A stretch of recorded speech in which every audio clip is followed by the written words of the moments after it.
Moje meno je Kristýna Baluchová a som autorkou kníh najmä pre deti a mládež.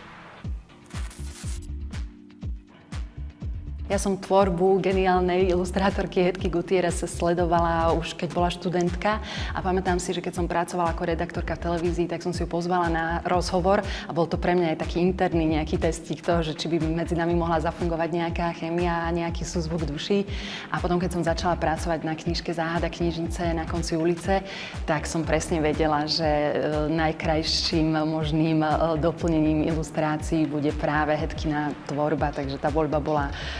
veľmi jednoduchá a teda tá spolupráca to potvrdila, že to rozhodnutie bolo dobré, pretože Hedka sa toho zhostila naozaj veľmi šikovne a dodnes sa na tú knižku dívam ako jednu z mojich najúspešnejších diel. Tak myslím si, že spisovateľka pre deti, ktorá má malé deti, bude s tým letom tak trošku aj bojovať, keďže bude musieť chodiť aj do práce, aj civilnej práce. Budem sa snažiť dokončiť knihu, na ktorej momentálne pracujem, ale verím, že to bude možno, že aj také obdobie nejakej inšpirácie a možno, že mi niečo v tom lete aj cemkne do nosa, aby som o tom v zime potom mohla písať.